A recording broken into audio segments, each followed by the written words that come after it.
सोचो, एक ऐसा देश जहां आपको बोलने की आज़ादी ना हो, जहां आप अपनी पसंद का धर्म ना चुन सको, जहां आपको बिना वजह गिरफ्तार किया जा सके। क्या ऐसा देश सच में लोकतंत्र कहला सकता है? नहीं, बिल्कुल नहीं। और इसीलिए भारत के संविधान ने हमें दिए मूल अधिकार, फंडामेंटल राइट्स, जो सिर्फ कानूनी शब्द नहीं, बल्कि हर नागरिक की डिग्निटी, फ्रीडम और आइडेंटिटी की गारंटी है। ये अधिकार पार्ट 3 में आते हैं, आर्टिकल 12 से लेकर आर्टिकल 35 तक। और इनका स्ट्रक्चर इतना पावरफुल है कि ये सरकार तक को सीमाओं में बांध देते हैं। सबसे पहले आर्टिकल 12 और 13 समझना जरूरी है, क्योंकि यही बताते हैं कि स्टेट कौन है, और अगर कोई लॉ मूल अधिकार के खिलाफ है तो वो वॉइड हो जाएगा, मतलब कॉन्स्टिट्यूशन सबसे ऊपर है। उसके बाद आता है राइट टू इक्वालिटी, आर्टिकल 14 से 18 तक। आर्टिकल 14 कहता है सब लोग कानून के सामने बराबर हैं। आर्टिकल 15 डिस्क्रिमिनेशन को मना करता है, धर्म, जाति, लिंग या जन्म स्थान के बेस पर। लेकिन स्टेट विमेन और बैकवर्ड क्लासेस के लिए स्पेशल प्रोविजंस बना सकती है। आर्टिकल 16 पब्लिक एम्प्लॉयमेंट में इक्वल अपॉर्चुनिटी देता है। आर्टिकल 17 अनटचेबिलिटी को खत्म करता है। और आर्टिकल 18 टाइटल्स को एबॉलिश करता है, मतलब राजा महाराजा जैसे टाइटल्स का सिस्टम खत्म। फिर आता है सबसे डायनामिक अधिकार, राइट टू फ्रीडम, आर्टिकल 19 से 22 तक। आर्टिकल 19 में 6 फ्रीडम्स दी गई हैं: speech, expression, assembly, association, movement, residence और प्रोफेशन। लेकिन ये एब्सोल्यूट नहीं है, स्टेट रीजनेबल रिस्ट्रिक्शंस लगा सकती है। आर्टिकल 20 क्रिमिनल केसेस में प्रोटेक्शन देता है, जैसे डबल पनिशमेंट नहीं होगा।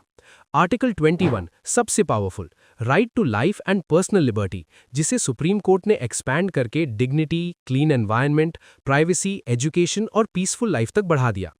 आर्टिकल 21A स्पेसिफिकली 6 से 14 साल के बच्चों के लिए एजुकेशन का अधिकार देता है।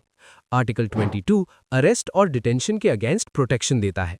अगला है राइट अगेंस्ट एक्सप्लॉयटेशन, आर्टिकल 23 और 24। आर्टिकल 23 ह्यूमन ट्रैफिकिंग और बॉन्डेड लेबर को बैन करता है, और आर्टिकल 24 कहता है कि 14 साल से कम उम्र के बच्चों को हैजार्डस काम में नहीं लगाया जा सकता। ये ह्यूमन डिग्निटी का कोर है। फिर आता है right to freedom of religion, article 25 से 28 तक। आर्टिकल 25 हर व्यक्ति को अपना धर्म फॉलो, प्रैक्टिस और प्रोपोगेट करने की फ्रीडम देता है। आर्टिकल 26 रिलीजियस इंस्टीट्यूशंस को मैनेज करने का अधिकार देता है। आर्टिकल 27 कहता है कि किसी को किसी पर्टिकुलर धर्म के प्रमोशन के लिए टैक्स देने के लिए मजबूर नहीं किया जा सकता। और आर्टिकल 28 रिलीजियस एजुकेशन को रेगुलेट करता है, स्पेशली स्टेट फंडेड इंस्टीट्यूशंस में।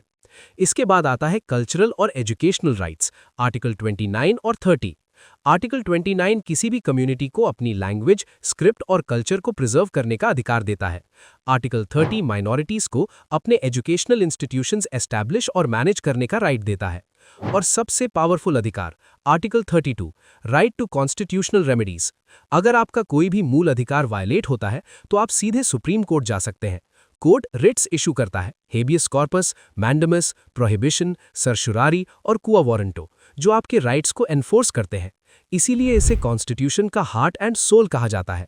आगे आर्टिकल 33 से 35 तक स्टेट को पावर दी गई है कि वो आर्म्ड फोर्सेस या स्पेशल फोर्सेस के लिए कुछ राइट्स रिस्ट्रिक्ट कर सके, ताकि डिसिप्लिन और नेशनल सिक्योरिटी मेंटेन रहे। और पार्लियामेंट को अथॉरिटी दी गई है कि वो इन राइट्स को इंप्लीमेंट करने के लिए लॉज बना सके। तो सच ये है, मूल अधिकार सिर्फ किताब के चैप्टर्स नहीं है, ये आपकी रोज की जिंदगी का हिस्सा है। जब आप बोलते हो, जब आप पढ़ते हो, जब आप अपनी आइडेंटिटी के साथ जीते हो, तब आप इन अधिकारों को यूज कर रहे होते हो। लेकिन सवाल ये है कि क्या हम सिर्फ इन्हें जानते हैं या इन्हें समझकर प्रोटेक्ट भी करते हैं? क्योंकि बिना अधिकारों के आज़ादी अधूरी होती है, और बिना जिम्मेदारी के अधिकार बेकार। अगर आपको ये समझ आया तो इसे शेयर जरूर करें, और ऐसे ही डीप और पावरफुल कंटेंट के लिए चैनल को सब्सक्राइब करना ना भूलें। जय हिंद।